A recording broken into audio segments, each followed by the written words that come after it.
आमची first international trip. आम्ही 6 मित्र सिंगापूरला चाललेलो आहोत.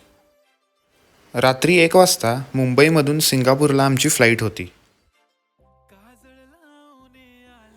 फ्लाईटमध्ये एंटर करताच फ्लाईटचं इंटेरियर बघून आम्ही सगळे आश्चर्यचकित झालो. तब्बल 36,000 फुटावरून खालचे नजारे खूप मस्त दिसत होते. बघता बघता आता चांगी एअरपोर्टला लँड व्हायला सुरुवात झाली.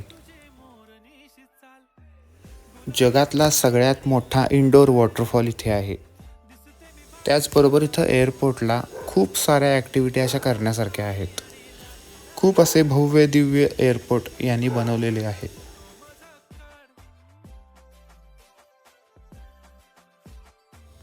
तिथल्या स्काय ट्रेनने आम्ही आमच्या लिटिल इंडियाकडे प्रवास करायला सुरुवात केली. बाहेर सिंगापूर सिटीचे नजारे खूप मस्त दिसत होते. 1 तासाभराच्या प्रवासानंतर आम्ही लिटल इंडियाला पोचलो. आता पुढे काय होतंय बघू नेक्स्ट व्लॉगमध्ये.